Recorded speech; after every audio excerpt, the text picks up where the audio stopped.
What is up, everybody, and welcome back to my channel. If you are new, welcome. My name is Graysquare and you are tuned into my NICU Awareness Month series. This is the 4th episode of the series. If you need to catch up on the other episodes, I will have them linked below and up here.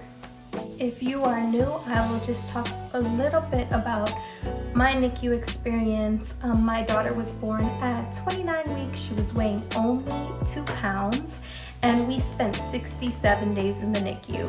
So this episode will be all about how to cope with your emotions and heal yourself while your baby's in the NICU. So I felt like when I was in the NICU, I had my days that I was super positive. I also had days that I was super exhausted and just ready for all of us to be home. The reality is, when you have a baby in the NICU, it is a roller coaster of a journey.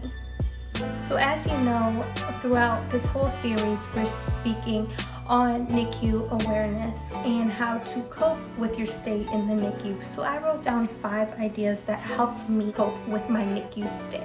The first on my list is journaling. Journaling and sharing your journey with others. I felt like that definitely helped me to deal with my emotions, to accept that one day I will be sad, one day I will be happy. And now I look back on everything that I wrote down, everything that I shared, and I'm pretty proud of myself with allowing myself to feel sad when I was sad, to feel happy when I was happy. There were days that my daughter would go from CPAP to oxygen and then back to CPAP. So like I mentioned earlier, it is a roller coaster of a journey. So don't expect yourself to be positive at all times.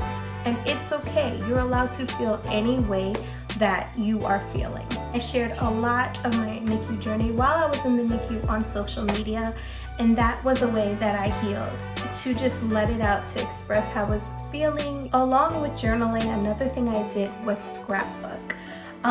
When you get a scrapbook or a baby book, definitely include all of your baby's NICU milestones, because one thing for sure I learned in the NICU is that we celebrate every gram, every ounce gain.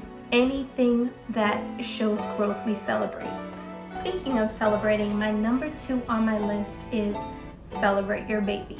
I know plenty of NICU moms who ended up having a shower after they gave birth. Any way you want to celebrate, you are allowed to celebrate your little miracle.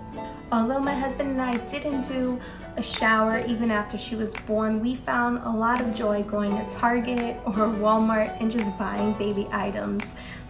Reality hit that we needed a car seat, a stroller, a bassinet. We needed everything, a swing, a carrier.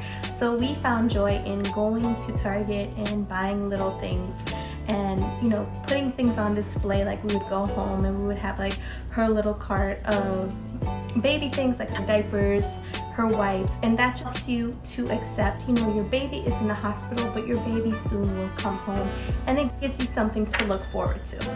Number 3 on my list is seek support. Luckily for me, in my NICU, we had scrapbooking every Wednesday, and that was basically a bunch of parents, NICU parents, coming together scrapbooking. We would have a counselor come and talk to us, and we would just all be honest of how we were feeling. When you share your raw emotions, it definitely helps you to relate with others and to listen to what others are going through, and also to share what you're going through, and someone might have advice for you to how to cope with certain things you're going through. If your NICU doesn't have a support group like mine did, why don't you just gather up with some of the NICU parents and go to a local park near your NICU, or to a restaurant near your NICU, or the cafeteria, and just sit and talk and share what everyone's feeling, because it truly helps to get that support, especially from another NICU parent, because they know exactly what you're going through. Another way I was able to seek support from other NICU parents is social media. I know I've discussed this in a couple of previous videos, but if you look up the hashtags either Preemie or NICU or NICU mom, NICU dad, NICU parent, you will find a lot of NICU parents on Instagram or even Facebook Join like a Preemie support group on Facebook. They have plenty of them, and it's just moms and dads sharing their stories, what their babies are going through. So I definitely believe getting that support of someone that knows exactly what you're going through will help. Number 4 on my list is self-care. So when I was in the NICU, I literally was there every single day. I missed maybe like 2 days because I ended up getting a little sick. So I'll never forget, a nurse told me once, go home, take care of yourself, because right now we're taking care of your baby. You need to take care of yourself. And I took that to heart. You definitely need to take care of yourself. Your baby is in the NICU with a lot of support from the nurses, from the doctors. So who's taking care of you? I wanted to be at my daughter's bedside 24 hours a day, like even at night. I hated parting with her. And it's just a natural mom thing. Like, you know, you expect when you have a baby, you go home with your baby. And that's not the reality for us. Even if you are planning, if you're like me and you want to be there every single day from morning until night, you still should take 2 days out the week where it's just your off days. You stay home, you cope with your emotions, you cope with the trauma you just went through, you journal, you go out with friends. And I know that it's huge for the mom guilt to be there. I used to feel so guilty when I would take an off day from the NICU, but you needed to recharge so you can be back by that bedside and fully support your daughter and be able to provide everything that she needs at the moment for your son. You need time to recharge so you can take 2 days off and be there 5. And honestly, I do feel like once you're exhausted of the NICU stay, because it does happen that you get exhausted, that's when you need to just take a day for yourself. I know it sounds hard to not be in the NICU, but it is definitely necessary. Another part of self-care is accepting help from others.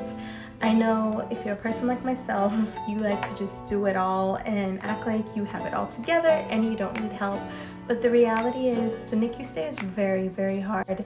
You have to be playing multiple roles in your life. So when someone's offering to bring a meal, to check on you, to talk to you, accept it. I know that your pride might get in the way and you might act like you have it together like I used to do, but it definitely humbled me and it made me realize to appreciate and accept the help that anyone's offering. So last but not least, number 5, and I know number 4 was about accepting help. Number 5 is offering help. Yes, you can still help. And what I mean by helping is help the nurses when you're in the NICU. It definitely helps you feel like you're needed. It definitely helps you feel like your mom role is in place. I hated feeling like I wasn't a full-time mom when Olivia was in the NICU, because you know, you have so many people caring for your daughter and you're like, wait, I'm the mom, I should be doing this.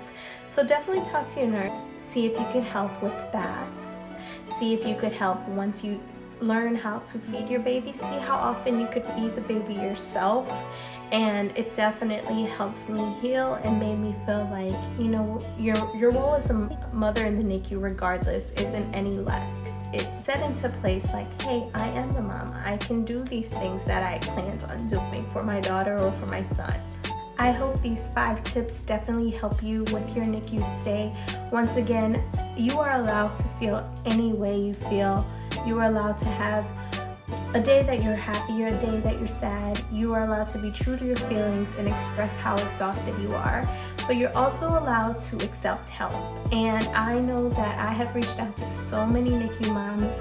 If you just want someone to talk to, if you want someone to share your experience, please definitely message me. I will have my email linked below and my daughter's Instagram, which I'm really active on sharing her NICU journey. So once again, I hope this video was helpful and I hope you subscribe so you can see what else I have planned for NICU Awareness Month. Later!